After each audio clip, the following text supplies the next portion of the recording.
So welcome back to this session of the Hindu newspaper analysis for UPSC Civil Services Examination. Today we will discuss mainly four issues. The first issue is related to Indo-European Union relation. Second issue is how will US exit effort Solar Alliance. Third issue is related to concern of southern state related to upcoming delimitation. And fourth issue is related to fugitive economic offenders at 2018. So let's discuss all the issues in detail. In this session, we will discuss about India-European Union relations. India-European Union close in on FTA as negotiations conclude. Why in news? India-European Union FTA negotiations approved. It will boost trade between both India और European Union के बीच free trade agreement negotiations approve कर लिए गए हैं। इससे दोनों के बीच ट्रेड बूस्ट होगा। How has the relationship between India and European Union evolved over the years? India और यूरोपियन यूनियन के बीच ओवर द ईयर रिलेशनशिप किस तरह से इवॉल्व हुए? India and the European Union have a long and multifaceted relationship. This can be concluded from the fact that the European Union is India's third largest trading partner. Major events marking the evolution of the relationship. Number one, early 90s relationship between both began to strengthen in the 1990s when India began its process of economic liberalization and the European Union began to expand its membership. India और European Union के between relationship 1990 से strength हुए because 1990 में India के अंदर economic liberalisation begin हुआ। European union भी 1990 के ड्यूरिंग अपने आपको एक्सपेंड कर रहा था। Number of corporation agreement 1994 in 1994 both established a cooperation agreement which served as the basis for their strategic partnership। 1994 में इंडिया और यूरोपियन यूनियन ने कॉपरेशन एग्रीमेंट इस्टेब्लिश किया। इस कॉपरेशन के बेस पर ही स्ट्रेटेजिक पार्टनरशिप दोनों के बिटवीन इस्टेब्लिश हुआ। Number 3 first India EU summit 2000 the first India European union summit held in 2000 marked a watershed in the evolution of relationship. India और European Union के between first India EU summit जो हुआ था 2000 में हुआ था और यहाँ से दोनों के बिटवीन रिलेशनशिप को एक एवोल्यूशन मिला। Number 1 joint action plan 2005 In 2005, the European Union and India signed a joint action plan which further strengthened their cooperation in areas including trade, investment, education and research.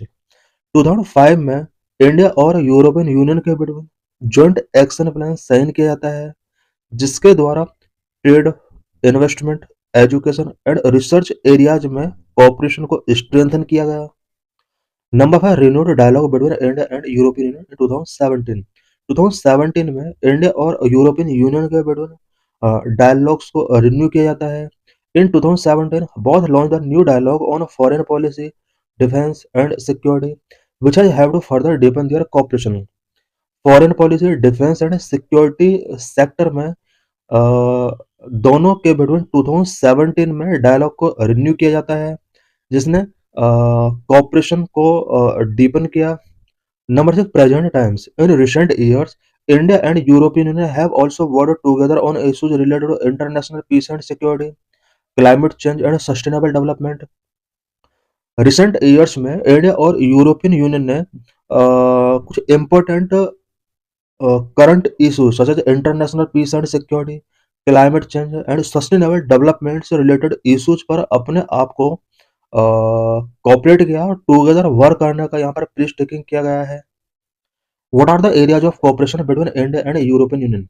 India और European Union के between cooperation के areas कौन कौन से हैं? Number 1 economic cooperation, number 2 political cooperation, number 3 security cooperation, number 4 research and innovation, number 5 cultural and educational exchange, number 6 multilateral cooperation.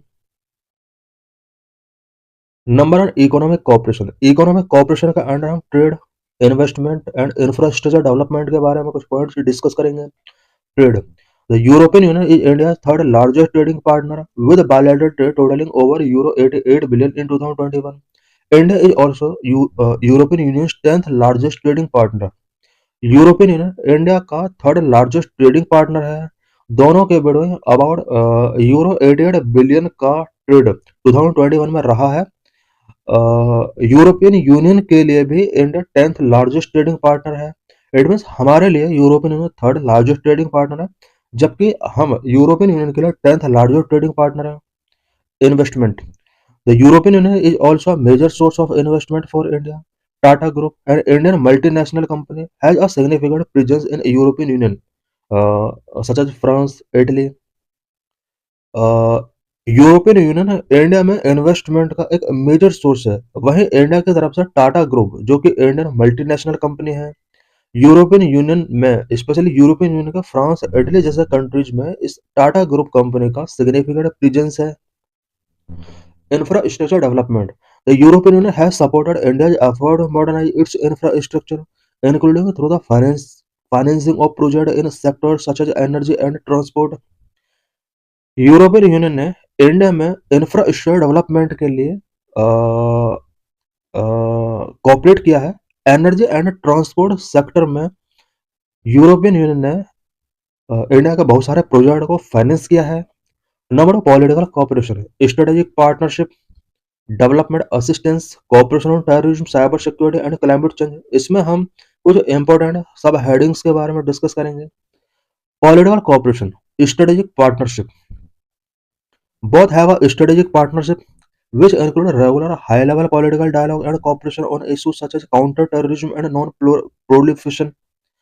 India और European Union दोनों strategic partnership रखते हैं और कुछ issues such as counter terrorism and non proliferation जैसे issues पर high level political dialogue दोनों के बिटवीन होते रहते हैं। Development assistance, European Union has provided development assistance to India including support for programme in area such as health, education and agriculture. European Union ने India के development के लिए कुछ असिस्टेंस प्रोवाइड करा है, specially health, education, agriculture sector में European Union ने India को ऑलवेज सपोर्ट किया है। Cooperation on terrorism, cyber security and climate change,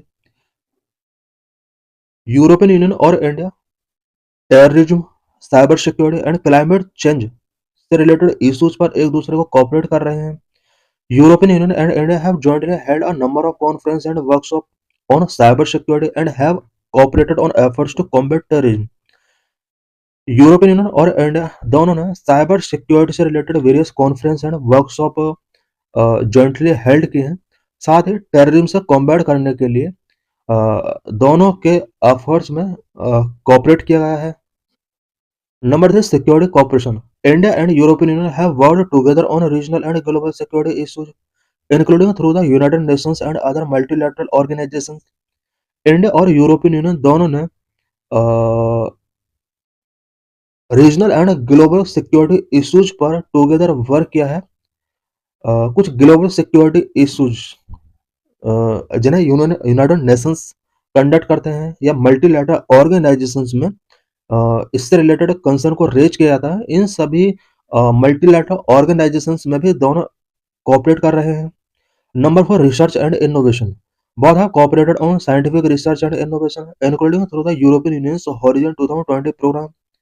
दोनों साइंटिफिक रिसर्च एंड इनोवेशन में भी एक दूसरे को कोऑपरेट कर रहे हैं।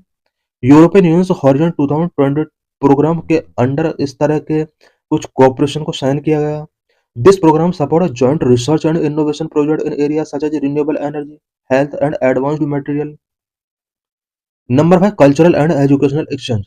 India and European Union have a number of cultural and educational exchange programme including the Erasmus Plus program, which allow Indian students to study in European Union and vice versa.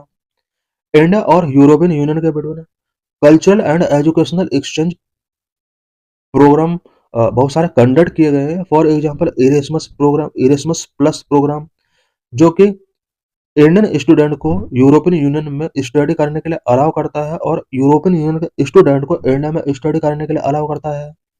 Number 6, multilateral cooperation. The European Union and India cooperate on various global issues, including climate change, development, and security. European Union और India दोनों various global issues such as climate change, development and security जैसे issues पर एक दूसरे को cooperate कर रहे हैं। The European Union has supported India's effort to gain greater access to the global trade system, including WTO. About European Union, union of 27 members, European union 27 members का union है। The European union is a political and economic union of 27 member states located primarily in Europe continent. European union continent के Europe continent के 27 members का एक political and economic union है, established by the Maastricht Treaty which came into force on November 1, 1993. European Union के establishment के लिए मैस्ट्रिक्ट treaty sign किया गया था 1 नवंबर 1993 में। इसको इफेक्टिव किया गया। Main goal of European Union to promote cooperation and integration among its member state in order to enhance economic and political stability in the Europe.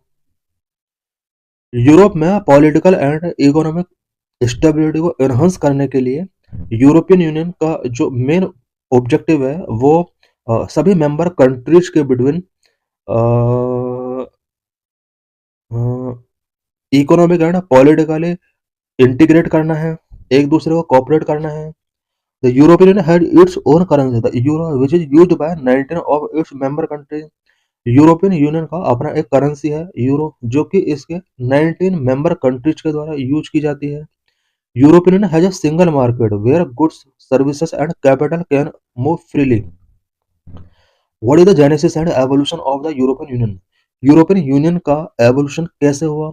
The European Union has its root in aftermath of World War II when European leaders sought to promote peace, stability and prosperity in the continent. Second world war के बाद Europe continent के कुछ leaders Europe में piece, stability and prosperity को promote करने के लिए यहाँ पर यूरोपियन यूनियन जैसे ऑर्गेनाइजेशन के लिए विश करते हैं कि इस तरह का एक यूनियन होना चाहिए जो पूरे यूरोप के अंदर पीस, स्टेबिलिटी एंड प्रॉस्पेरिटी को प्रमोट कर सके। यूरोपियन इकोनॉमिक कम्युनिटी 1957, सबसे पहले यूरोपियन इकोनॉमिक कम्युनिटी 1957 में स्टेब्लिश की जाती है। यूरोपियन फ्री ट्रेड एसोसिएशन 1960 में स्टेब्लिश किया जाता है। 1993 में maastricht ट्रीटी साइन की जाती है। उसके बाद यूरो इंट्रोड्यूस किया था 1999 में। ट्रीटी ऑफ लिस्बन साइन की जाती है 2007 में।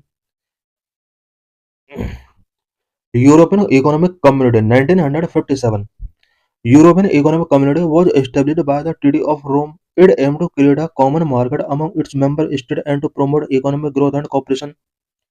सेकेंड वर्ल्ड वॉर के बाद 1957 में ट्रीटी ऑफ रोम साइन की जाती है और इस ट्रीटी के under European economic community establish की जाती है।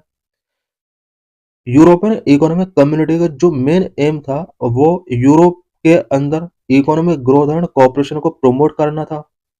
स्पेशली यूरोपियन इकोनॉमिक कम्युनिटी के जो भी मेंबर स्टेट थे, इन सभी मेंबर स्टेट के under economic growth and cooperation को प्रमोट करना इसका मेन ऑब्जेक्टिव था। Next, European free trade association 1960, it was created to promote free trade and economic integration between certain countries not in EEC. European free trade association 1960 में establish किया जाता है। ये Europe के उन कंट्रीज के लिए था जो ईईसी यूरोपियन इकोनॉमिक कम्युनिटी के मेंबर नहीं थे, सो दैट मेंबर कंट्रीज के between free trade and economic integration को प्रमोट किया जा सके। Next, maastricht treaty 1993, it transform the economic European economic community into the European Union and expanded the scope beyond economic integration to include political, social and security policies. 1993 में मैस्ट्रिक्ट treaty sign की जाती है। इस treaty के according EEC को European Union में transform कर दिया जाता है और इनिशियली इसका जो इकोनॉमिक इंटीग्रेशन ऑब्जेक्टिव था उसको अब एक्सपेंड करके political, social and security policies इसके साथ इंक्लूड कर दी जाती हैं। इट मीन्स 1957 में पहली बार ट्रीटी ऑफ रोम के थ्रू जो यूरोपियन इकोनॉमिक कम्युनिटी स्टेब्लिश की गई थी 1993 में, उसको यूरोपियन यूनियन के थ्रू ट्रांसफॉर्म कर दिया जाता है। Euro introduce 1999। Euro was introduced in 11 countries for commercial and financial transactions only। European Union के 11 कंट्रीज में कॉमर्शियल एंड फाइनेंशियल ट्रांजैक्शंस के लिए यूरो इंट्रोड्यूस किया जाता है। Treaty of Lisbon 2007। Treaty of Lisbon was signed to make the European Union more democratic, efficient and transparent, and thereby able to tackle global challenges such as climate change, security and sustainable development। European Union organisation को more democratic, efficient and transparent बनाने के लिए treaty of Lisbon 2007 में sign किया जाता है, so that global challenges such as climate change, security and sustainable development से related issues को टैकल किया जा सके। Croatia become the 27th European Union member in 2013। 2013 में क्रोएशिया यूरोपियन यूनियन का लास्ट मेंबर बना, 27th मेंबर था ये। UK votes to leave the European Union in 2016। 2016 में यूके यूरोपियन यूनियन को लेफ्ट कर देता है। In a referendum in 2016, 52% of voters in the UK voted for the UK to leave the European Union। 2016 में UK के about 52% voters ने UK को European Union से लीव करने के लिए वोट किया। UK left the European Union in 2020। 2020 में यूके यूरोपियन यूनियन को लेफ्ट कर देता है। What is the governance structure of European Union? European Union का गवर्नेंस स्ट्रक्चर क्या है? There are four main decision making institutions that lead the European Union's administration. European Union के administration को lead करने वाले four main decision making institutions हैं। Number one, European council.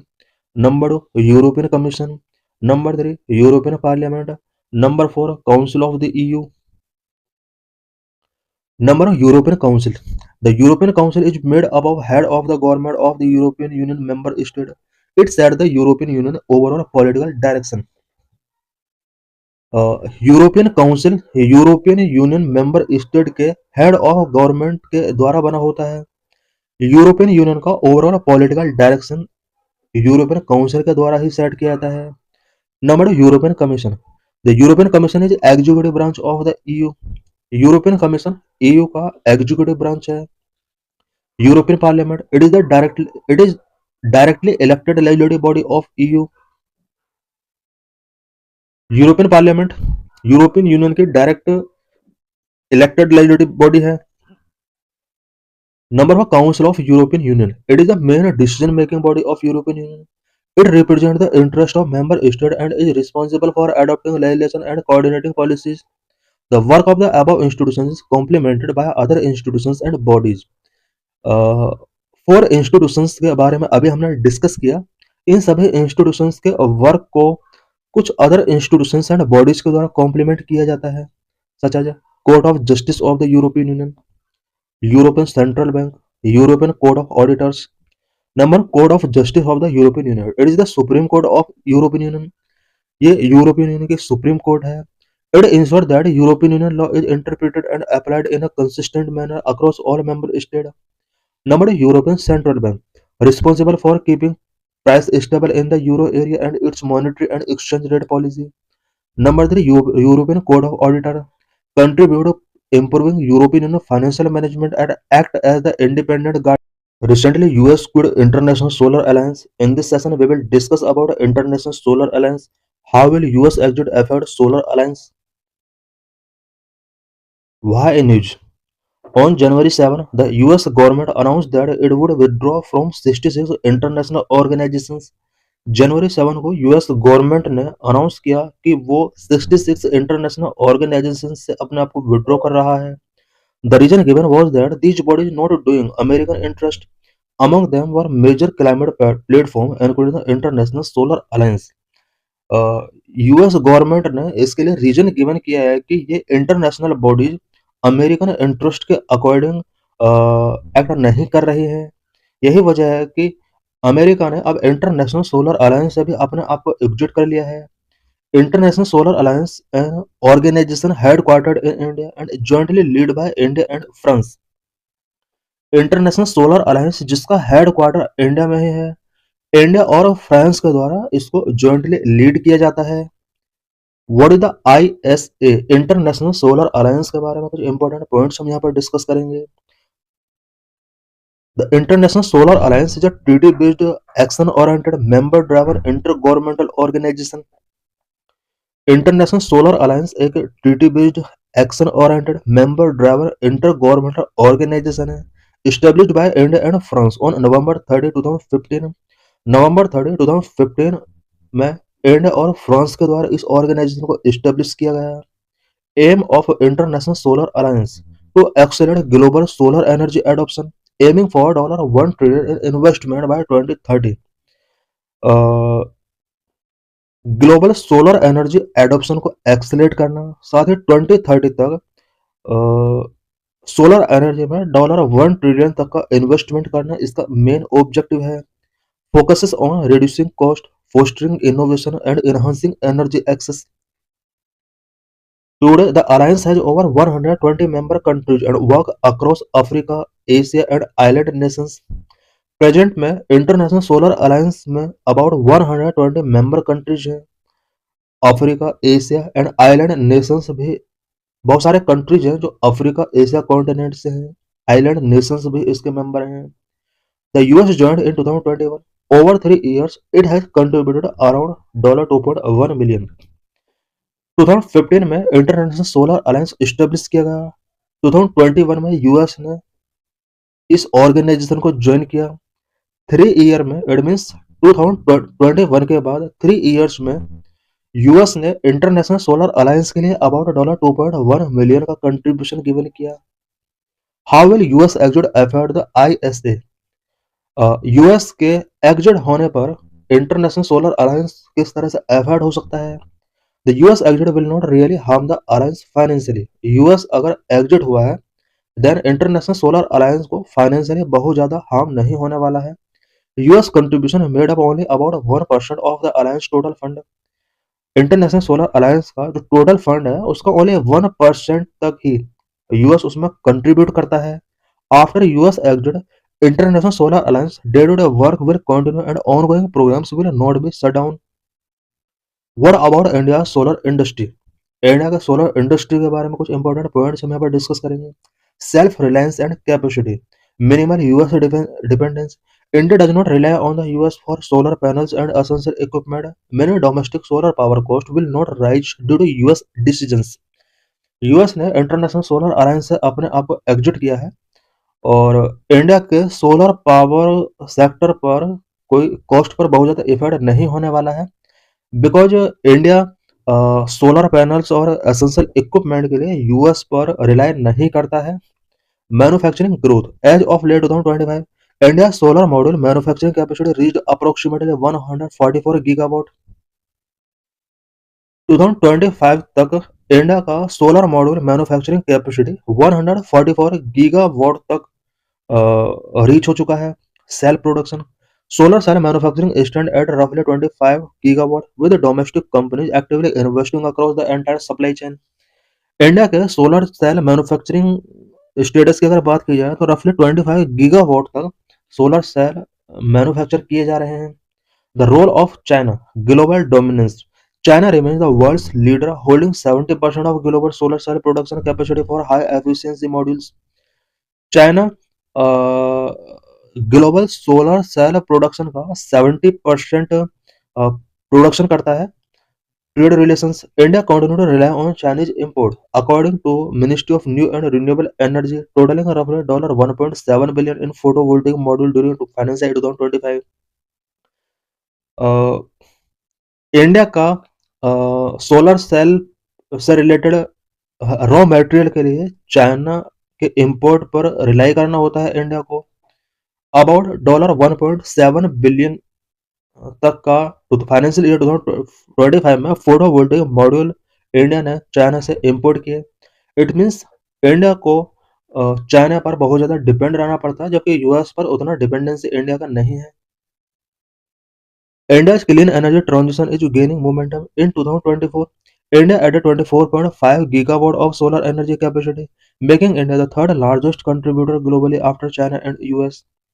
India का clean energy transition momentum gain कर रहा है। 2024 में इंडिया ने 24.5 gigawatt solar energy capacity added किया। यही वजह है कि इंडिया चाइना एंड यूएस के बाद third largest contributor specially solar capacity में बन चुका है। India, Brazil, and China are leading developing countries scaling solar and wind energy. India's leadership in establishing the International Solar Alliance is laudable. What is solar energy? Solar energy is a type of energy captured through light and heat from the sun and turned into useful power like electricity for homes or heat for water using technology like solar panel. Solar energy एक energy का type है जो कि सन की light and heat के through capture की जाती है, स्पेशली सोलर पैनल टेक्नोलॉजीज का यूज करके लाइट एंड हीट के थ्रू एनर्जी को यूजफुल पावर में कन्वर्ट करने के लिए किया जा रहा है, सच एज होम्स में इलेक्ट्रिसिटी वाटर हीटिंग करने के लिए इसका यूज किया जा रहा है। It is a clean renewable energy source because it comes from the sun and endless source and produce no pollution when used. Solar energy status in India global ranking third largest solar power producer and third in installed solar capacity globally after China and US. India का solar energy sector में ranking की बात की जाए तो solar power producer third largest solar power producer है and third largest solar power installer country है। It means solar power capacity India के अंदर थर्ड नंबर पर है globally after China and US. Rapid growth achieved over 100 gigawatt of solar capacity with significant annual additions. Policy driven initiatives like PM Surya Ghar, Muft Bijli Yojana for rooftop solar and strong manufacturing support are accelerating expansion. Energy mix renewable including solar now form over 50% of India's total installed power capacity, meeting COP26 goal ahead of schedule. India के total power installed India के total installed power capacity का 50% अब renewable source के through establish हो चुका है। Corp 26 के under India ने कुछ गोल सेट किए थे 2030 तक, वो गोल अब इंडिया ने 5 ईयर अहेड ही अचीव कर लिए हैं। Manufacturing hub India is scaling up domestic solar PV manufacturing to become a global hub. Solar energy status in world global share. Solar and wind power collectively generate 15% of global electricity in 2024. Global electricity में solar and wind power का globally 15% का share है। It means पूरे world में जितना electricity produce किया जाता है, ओनली 15% इलेक्ट्रिसिटी ही सोलर एंड विंड पावर के थ्रू प्रोड्यूस की जा रही है। Leading nation such as China, US, India. Growth drivers continue global investment in renewables, with India playing a key role through the International Solar Alliance. Cost India had one of the lowest total installed cost for solar in 2022, indicating efficiency and cost effectiveness. Key renewable source in India. India में renewable source क्या क्या है? Number 1 solar power, number 2 wind power, number 3 hydro power, number 4 green hydrogen. Number of solar power is a dominant source of clean energy with significant installed capacity. National Institute of Solar Energy and Research Development also established in India. Solar power India की clean energy का dominant source है। Significant installed capacity India के अंदर है। National institute of solar energy for research and development भी India के अंदर establish किया गया है। इट मीन सोलर एनर्जी को बूस्ट करने के लिए इंडिया में national institute of solar energy for research and development establish किया गया है। Number 2 wind power India is substantial wind energy potential particularly in states like Rajasthan, Gujarat and Tamil Nadu. India also has a National Institute of Wind Energy supporting its development. Wind energy का potential India में Rajasthan, Gujarat and Tamil Nadu में बहुत ज़्यादा है। Wind energy को boost करने के लिए इंडिया ने national institute of wind energy भी इस्टेब्लिश किया है। Number 3 hydro power. Hydro power is a significant contributor in clean energy with untapped potential in small hydro projects, especially in Himalayan and northeastern region. Number 4 green hydrogen. It is an emerging area with plans to integrate surplus renewable energy for its production. India renewable energy sector India renewable energy sector has grown significantly, exceeding 200 gigawatt of total renewable capacity. India का renewable energy sector significantly grow हो रहा है। Total renewable energy capacity India में 200 gigawatt को exceed कर चुकी है। The country's renewable energy mix is dominated by solar and wind power, supported by policy interventions and international collaborations like the International Solar Alliance. Future plans include increasing renewable capacity to 500 gigawatt by 2030, expanding decentralized energy system, and integrating green hydrogen. India का future plan है कि 2030 तक renewable energy capacity 500 gigawatt तक meet करना है। Key achievement and milestone of India number 50% non fossil fuel capacity as of July 2025 non fossil fuel source account for 50%, non fossil fuel capacity 50% तक India अब reach कर चुका है। जुलाई 2025 में India ने नॉन फॉसिल फ्यूल सोर्स के through अपना capacity establish किया है। इंडिया के टोटल इंस्टॉल्ड कैपेसिटी का 242.8 गीगावाट अब नॉन फॉसिल फ्यूल सोर्सेस के थ्रू प्रोडक्शन किया जा रहा है। Number of global standing India rank fourth globally in overall renewable energy capacity and third in solar power capacity. Overall renewable energy capacity के respect में India का globally fourth rank है and solar power capacity के respect में third rank है। Number the significant growth. Solar capacity has been increasing rapidly, increasing by over 39 times from 2.82 gigawatt in 2014 to 110.9 gigawatt June 2025। 2014 के compare में present में India के अंदर solar capacity 39 times increase हुआ है। 2014 में 2.82 गीगावाट इंडिया के अंदर सोलर कैपेसिटी था। जून 2025 में 110.9 गीगावाट सोलर कैपेसिटी है। Future outlook of India number 1 500 gigawatt target.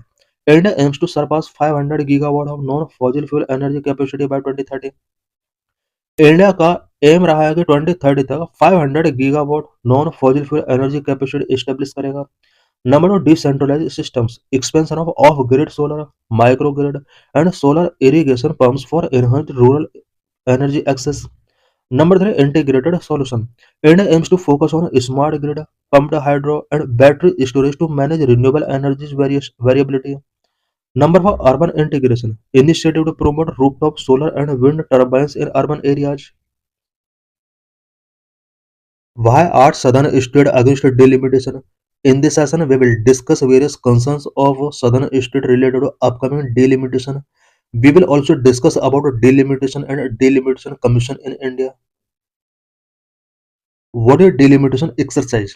Delimitation. The process of fixing the number of seats and boundaries of tribal constituencies in each state for Lok Sabha and legislative assembly. Delimitation एक ऐसा process है जिसमें each state के अंदर Lok Sabha and legislative assemblies के लिए number of seats and boundaries of territorial constituencies fix की जाती हैं। Conducted by an independent high powered panel delimitation commission which is set up by an act of parliament.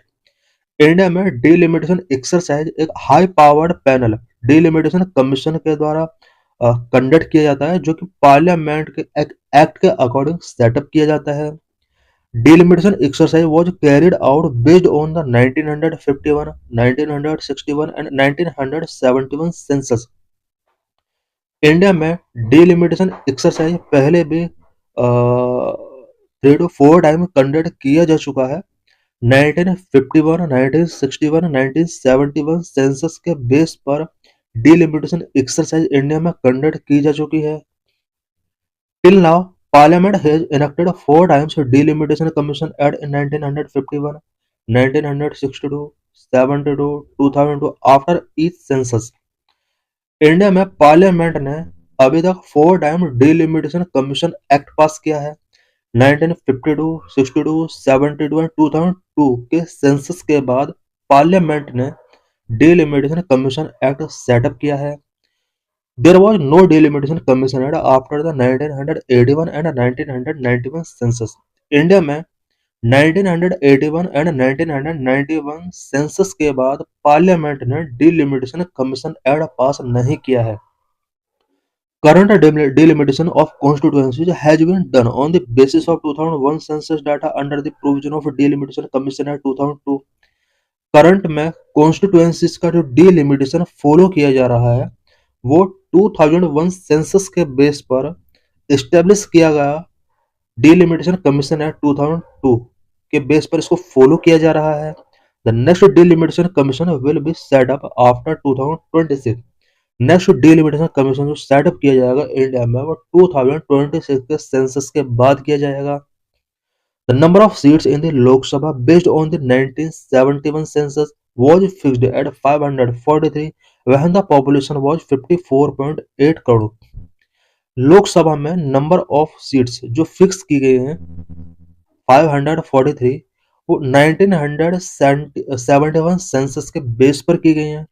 उस time पर India की population 54.8 crore थी। It means population अब double हो चुका है। तो ये क्वेश्चन रेज किया जाता है कि number of seats in Lok Sabha क्यों नहीं इंक्रीज की जा रही हैं। However, since then it has been frozen in order to encourage population control measures। 1971 के बाद 1981 और 1991 के बाद डिलिमिटेशन कमीशन हमारे इंडिया में सेटअप इसलिए नहीं किया गया so that population control measure को इंक्रीज किया जा सके। Readjustment this number is to be readjusted based on the first census after 2026। 2026 के बाद जो भी फर्स्ट सेंसस होगा ऐसा एक्सपेक्ट किया जा रहा है कि लोकसभा के नंबर ऑफ सीट्स जो कि प्रेजेंट में 543 हैं इसको रीएडजस्ट किया जा सकता है। As the 2021 census that was originally postponed due to COVID-19 is yet to commence, there have been debates linking it to the ensuing delimitation। What are constitutional provisions regarding delimitation in India? India में delimitation के regarding constitutional provisions क्या क्या किए गए हैं? Article 82 and article 170। Article 82 and 170 of the Constitution empower the Parliament to readjust the allocation of seats in the Lok Sabha and the legislative assemblies of state respectively after every census। Article 82 and Article 170 of the Constitution parliament को empower करता है कि वो states में लोकसभा के लिए number of seat allocation को readjust कर सकता है एंड लेजिस्लेटिव असेंबलीज के लिए number of seat after every census को रीएडजस्ट कर सकता है। इट मींस आर्टिकल 82 के अकॉर्डिंग पार्लियामेंट को पावर मिली हुई है कि वो किसी भी स्टेट के अंदर लोकसभा की कितनी सीट होंगी इससे रिलेटेड रीएडजस्टमेंट कर सकता है। वहीं स्टेट के अंदर लेजिस्लेटिव असेंबली के लिए कितनी सीट होंगी आर्टिकल 170 के अकॉर्डिंग रीएडजस्टमेंट करने की इसको पावर है और एवरी सेंसस के बाद ऐसा किया जा सकता है। Parliament enacted Delimitation Commission Act and an independent high-powered panel known as Delimitation Commission is constituted to carry out the exercise of delimitation। Delimitation exercise को कैरी आउट करने के लिए पार्लियामेंट को एम्पावर किया गया है कि पार्लियामेंट डिलिमिटेशन कमीशन एक्ट पास करेगी और उसके अकॉर्डिंग डिलिमिटेशन कमीशन जो कि एक हाई पावर्ड पैनल है इंडिपेंडेंट पैनल है ये डिलिमिटेशन कमीशन कैरी आउट करेगी। Article 330 and Article 332 of Constitution provide for refixing the number of seats reserved for SC and ST in the Lok Sabha and in legislative assembly for states on the basis of 2001 census। Article 330 and article 332 के अंदर ये provision किया गया है कि लोकसभा में SC और ST के लिए नंबर ऑफ सीट्स का जो रिजर्वेशन है उसको रिफिक्स किया जा सकता है एंड स्टेट लेजिस्लेटिव असेंबलीज में एससी एसटी के लिए नंबर ऑफ सीट्स का रिफिक्सिंग किया जा सकता है। इट मींस आर्टिकल 330 के अकॉर्डिंग पार्लियामेंट लोकसभा में एससी एसटी के लिए नंबर ऑफ सीट्स रिजर्व से रिलेटेड रिफिक्सिंग कर सकती है। वहीं स्टेट असेंबलीज में एससी एसटीज के लिए आर्टिकल 332 के अकॉर्डिंग यहाँ पर रिफिक्सिंग किया जा सकता है सीट्स का। What is Delimitation Commission? Delimitation Commission a high-powered committee for drawing and redrawing of boundaries of different constitutions for state assembly and Lok Sabha election।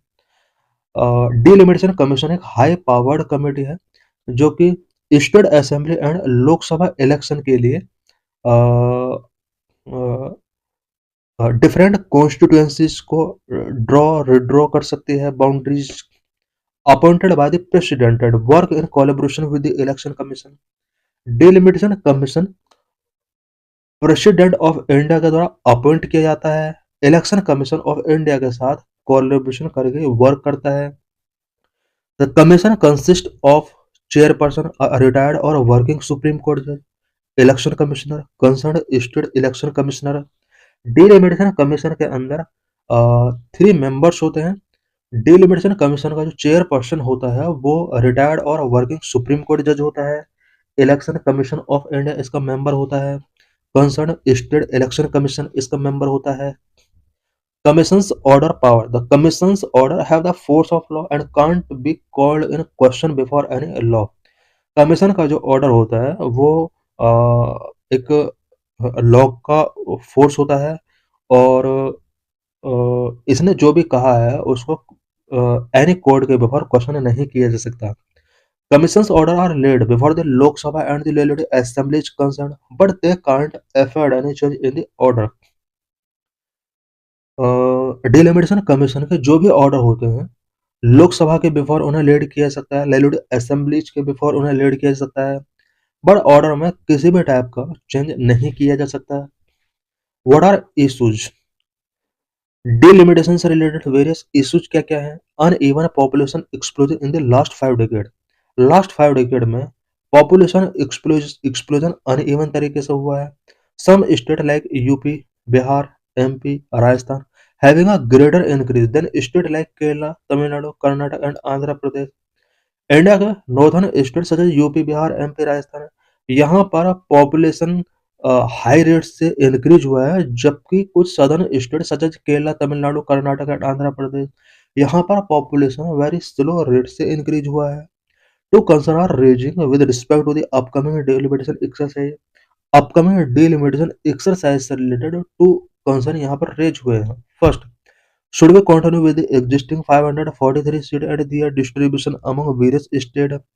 क्या हमें एग्जिस्टिंग 543 सीट के साथ कंटिन्यू आगे बढ़ना चाहिए एंड वेरियस स्टेट के between इन्हीं का डिस्ट्रीब्यूशन किया जाना चाहिए? इट मीन प्रेजेंट में लोकसभा की 543 सीट्स हैं, क्या इन्हीं को हमें पॉपुलेशन के बेस पर रीएडजस्टमेंट कर देना चाहिए?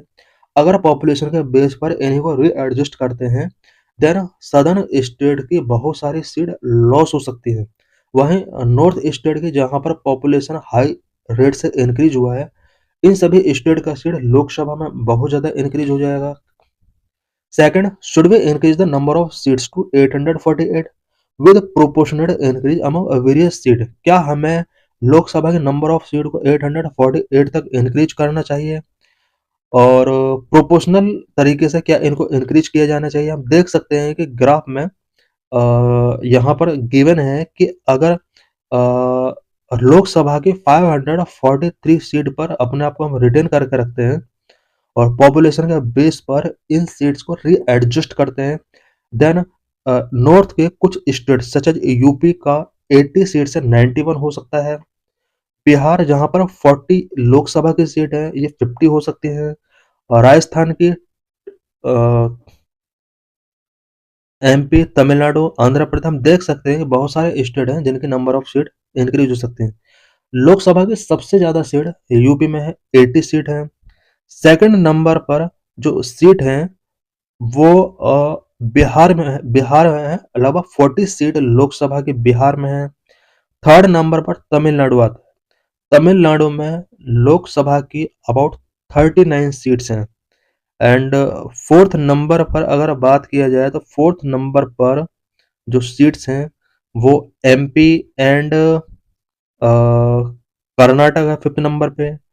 तो इस तरह से सदर्न स्टेट का नंबर ऑफ सीट यहाँ पर डिक्रीज हो सकता है। If the number of seat is increase to 848 based on the 2026 population, 2026 population के बेस पर अगर नंबर ऑफ सीट्स को 848 तक इंक्रीज किया जाता है तो किन स्टेट का यहाँ पर नंबर ऑफ सीट इंक्रीज हो सकता है? यूपी का 80 से 143 हो सकता है। बिहार का 40 से 79 हो सकता है। आंध्र प्रदेश और तेलंगाना 42 से 54 हो सकता है। वहीं तमिलनाडु का 39 से 49 हो सकता है। की concern of southern state related upcoming delimitation. Upcoming delimitation से रिलेटेड सदर्न स्टेट के क्या क्या कंसर्न्स हैं। Number one, reduction in political representation. Number two, penalisation for family planning. Shift in federal power balance. माइडस myriad related concern. Undermining cooperative federalism. Number one, reduction in political representation. Southern states fear of losing parliamentary seats while northern states gain them based on 2026 population projections. Southern state को fear है कि parliamentary seat उनका loss हो सकता है जबकि northern state का seat gain हो सकता है। Penalising for family planning. Southern state का मानना है कि फैमिली प्लानिंग जो उन्होंने किया है पॉपुलेशन को कंट्रोल करने के लिए जो भी उन्होंने मेजर्स टेकिंग किए हैं, अगर नंबर ऑफ सीट इनका डिक्रीज होता है तो ये एक तरीके से पेनलाइजेशन के तौर पर देखा जाएगा। Southern state successfully implemented population stabilisation policies and they argue that a population based rather than a developmental based redistribution of seed punishes them for following national guidelines. Southern state ने population stabilisation policy successfully implement किए हैं। इन सभी state का ये argue है कि population based पर अगर सीट्स का रीडिस्ट्रीब्यूशन किया जाएगा रादर देन डेवलपमेंटल बेस्ड, तो इससे सदर्न स्टेट को एक तरीके से पनिशिंग किया जा रहा है। Shift in federal power balance. The reallocation is expected to increase the influence of northern states in the Lok Sabha, potentially leaving the South with a large say in national policy. Reallocation अगर किया जाता है तो ये expect किया जा रहा है सदर्न स्टेट के द्वारा कि नॉर्थर्न स्टेट का लोकसभा में इन्फ्लुएंस इंक्रीज होगा और इससे साउथ के स्टेट का नेशनल पॉलिसीज में जो से होगा वो लेज होगा। My tax, my right related concern. There is concern that a state with higher economic contributions and better development indicators will leave less influence over how national tax revenue is distributed. Fearing fund will be diverted north. Southern state का concern है कि जो state higher economic contribution रखते हैं and better developmental indicators हैं, उन सभी state का how national tax revenue distributed इसमें इन्फ्लुएंस कम होगा एंड जो फंड है वो नॉर्थ की तरफ डाइवर्ट होगा बिकॉज सदर्न स्टेट का नेशनल टैक्स रेवेन्यू में इकोनॉमिक कंट्रीब्यूशन काफ़ी हाई है एंड डेवलपमेंट इंडिकेटर्स भी काफ़ी बेटर हैं। Undermining cooperative federalism. The potential loss of seed is viewed as unfair to states that have contributed significantly to country's economic and social development. Potential loss of seat जो होने वाला है southern state को, इसको एक state के साथ unfair practice के तौर पर देखा जा रहा है बिकॉज कंट्री की इकोनॉमिक एंड सोशल डेवलपमेंट में सदर्न स्टेट का बहुत इंपॉर्टेंट रोल रहा है और इस तरह से सदर्न स्टेट का नंबर ऑफ सीट भी इंक्रीज होना चाहिए। In this session we will discuss about fugitive economic offenders act 2018। 71 fugitives wanted by India located abroad in 2024-25, highest in 12 years. Why in news? According to the 2024-25 annual report of the Department of Personnel Training, the CBI located 71 people wanted by India in foreign countries, while 27 fugitives returned to India in the last financial year. Uh, According to Department of Personnel Training, last financial year में India के 71 people wanted list में थे जो कि other countries में living कर रहे थे। इनमें से 27 फ्यूजिटिव इंडिया में रिटर्न हुए।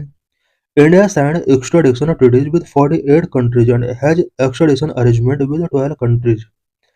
इंडिया ने 48 कंट्रीज के साथ एक्स्ट्राडिशन ट्रीटीज साइन की हैं और 12 कंट्रीज के साथ एक्स्ट्राडिशन अरेंजमेंट इंडिया ने किए हैं।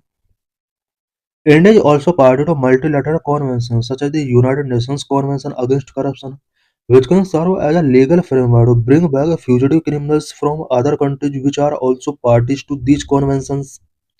Fugitive Economic Offenders Act 2018 Feudal economic offenders at 2018 are law designed to deter individuals from evading Indian law by living outside the country. India में economic offence करने के बाद इंडियन लॉ से अपने आप को प्रोटेक्ट करने के लिए कुछ इंडिविजुअल जब अदर कंट्रीज में लिविंग करने लगते हैं, उनके लिए fugitive economic offenders act 2018 enact किया गया है। की features of the act. Fugitive economic offenders act 2018 के की फीचर्स क्या क्या हैं? Definition of a fugitive economic offender. Someone against whom an arrest warrant has been issued for specified offences involving 100 crore or more and who has left India or refused to return to avoid prosecution। कोई भी ऐसा person जिसने 100 करोड़ और more than 100 crore से related कोई economic offence किया है और वो कंट्री लेफ्ट कर चुका और उसके लिए अरेस्ट वारंट रिलीज किया गया है, कंट्री में वो प्रोसिक्यूशन से बचने के लिए वो रिटर्न नहीं होना चाह रहा है, देन इस तरह के जो पीपल होते हैं these are known as fugitive economic offender. Purpose to deter of economic offenders from evading the law and to allow for the confiscation of assets। Fugitive economic offenders act 2018 का जो main objective है वो Indian law से evade होने वाले economic offenders को debtor करना and उनके एसेट्स को कॉन्फिस्केट करना है। Process. Fugitive economic offender declare करने का क्या प्रोसेस है? Number 1, a special code designated under the Prevention of Money Laundering Act 2002 receive an application from authorities to declare someone an fugitive economic offender। सबसे पहले कोई special code किसी person को fugitive economic offender declare करने के लिए कुछ authorities से एप्लीकेशन रिसीव करती है। The court issue a notice to the individual to appear within a specific time usually 6 week. Then court के द्वारा उस इंडिविजुअल के लिए एक नोटिस इशू किया जाता है, यूजुअली 6 वीक के अंदर उसको रिप्रेजेंट होने के लिए कहा जा सकता है। If the person appear proceeding terminate, if they don't appear they can be declare fugitive economic offender. Person अगर कोर्ट के बिफोर अपीयर हो जाता है, प्रोसीडिंग्स को टर्मिनेट किया जा सकता है। अगर वो पर्सन अपीयर नहीं होता है देन उसको फ्यूजिटिव इकोनॉमिक ऑफेंडर डिक्लेयर किया जा सकता है 6 वीक के बाद। Confiscation of assets, property of a declared fugitive economic offender can be confiscated and vested in the central government। fugitive economic offender की प्रॉपर्टीज को कॉन्फिस्केट किया जा सकता है, सेंट्रल गवर्नमेंट के अंदर उनको वेस्ट किया जाता है। Attachment of property, authorities can provisionally attach property of an accused while the application is pending in court। Bar on civil claim, a declared fugitive economic offender can be barred from filing or defending any civil claim in any court or tribunal। Appeal, appeal against special court order can be filed in the high court within 30 days। Extradition request made by India, इस year में India के द्वारा कितना extradition request किया गया? 2020 में 19, 21 में 16, 2022 में 30, 2023 में 29, 2024 में 39 एक्स्ट्राडिशन रिक्वेस्ट किए गए। Offensive wise speed of people extradited to India in the 2020 2002 to 2018 and 2024-2025 period. हम देख सकते हैं कि इकोनॉमिक ऑफेंडर्स सबसे ज़्यादा रहे हैं। टाइम से रिलेटेड मर्डर, अटेम्प्ट और murder, other crime, sexual offence और ड्रग रिलेटेड केसेस, ये सब पीपल हैं जो क्राइम करने के बाद अदर कंट्रीज में एक्स्ट्राडिट किया है इन्होंने। Extradition request made by India, extradition requests are initiated for cases under investigation, under trial, or for convicted criminals। India signed extradition treaties with 48 countries, territories, and has extradition arrangement with 12 countries। In the past 5 years, India has made 133 extradition requests। In 2024 alone, it made 739 requests, the highest in the 2020-24 period। An analysis of persons extradited or deported by a foreign government to India since 2002 so that 35% of them were sent back for economic offenses such as financial fraud, cheating and forgery। सबसे ज़्यादा जो offence किए गए हैं financial fraud, cheating and forgery से related है। 2000 के बाद जितने भी पर्सन एक्स्ट्राडिट किए गए हैं इंडिया में, डिपोर्ट किए गए हैं, उनमें 35% जो एक्स्ट्राडिक्शन है वो financial fraud, cheating and forgery से रिलेटेड है। Thanks for watching this video.